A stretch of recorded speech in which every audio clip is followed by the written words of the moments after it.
As Shackleton had foreseen, the Endurance expedition had been his last chance of glory.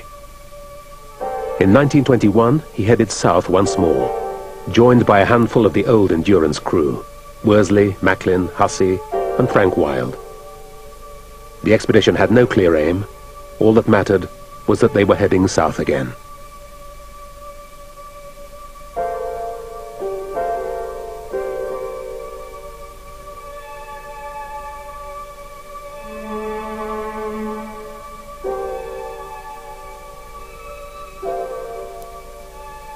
On the evening of his arrival in South Georgia, Shackleton had a heart attack and died. He was only 47 years old.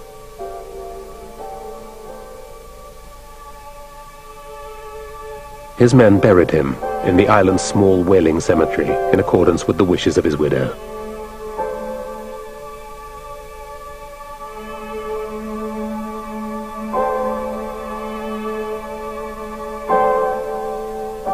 Bereft, Shackleton's men continued their uncertain odyssey. Along the way, they allowed themselves to revisit a place they never thought they would see again, Elephant Island.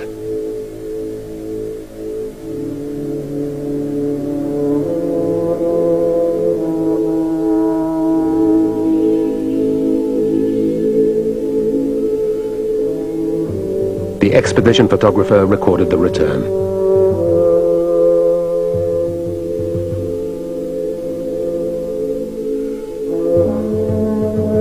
Confronting the sight of their darkest hours, they were overcome by unexpected emotion.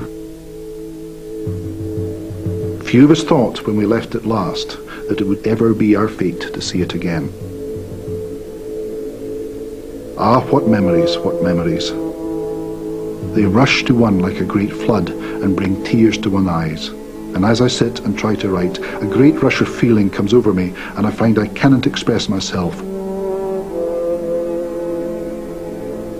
Once more I see the old faces and hear the old voices. Old friends scattered everywhere, but to express it all I feel is impossible.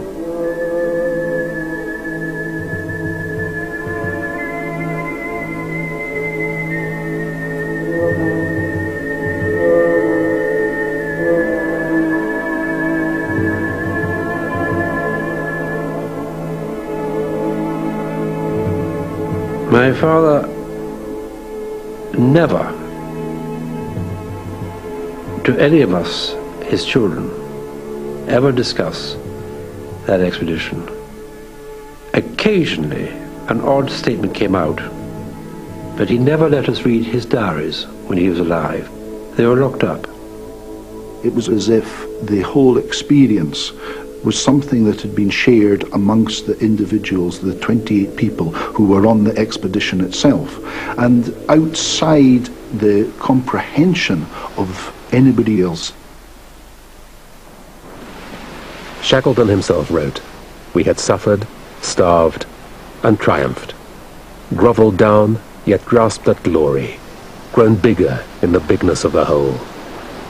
We had seen God in his splendours, heard the text that nature renders. We had reached the naked soul of man." Shackleton and his men had turned disaster into triumph. By endurance, they had conquered.